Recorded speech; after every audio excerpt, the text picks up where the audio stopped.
এখন আজকে যদি এই যে এইভাবে প্লেয়ার এভাবে পড়িয়া এটা নির্মাণ হয়ে গেলে পড়িয়া যদি এই যে ছেলে সন্তান মারা যাইতে হবে, ড্রাইভার কে নিত? সরকার নিত এই ড্রাইভার।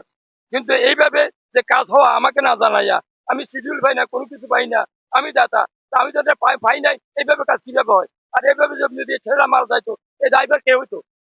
আমি ঊর্ধ্বতন কর্মকর্তার কাছে আমি দৃষ্টিকোণ শাস্তি চাই।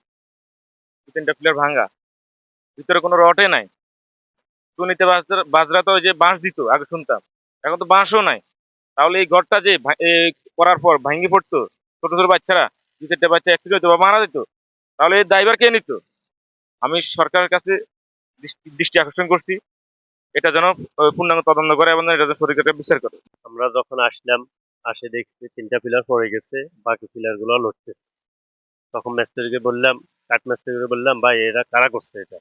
আপনারা দেখেন না? ওনারা বলতেছেন আমরা দেখি না, এরা আমরা তো কাঠ মিস্ত্রি।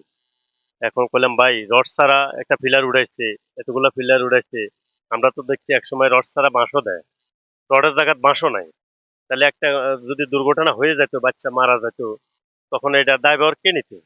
এখন আমরা দৃষ্টান্তমূলক শাস্তি চাই এবং বিচার চাই। তারা কাজ করতে আছে, কিন্তু পিলার হয়ে লোক যা অ্যাক্সিডেন্ট হয়েছে, দুই সাইড টাকা না ছুরি অ্যাক্সিডেন্ট বিরাট ভাবে হয়েছে, বড় আল্লাহর মাথার যা। তাহলে ভবিষ্যৎ আঙুল কি আসলে বাল বা চাই হতে দেন, তাহলে একটা লোকও থাকতো না এখানে।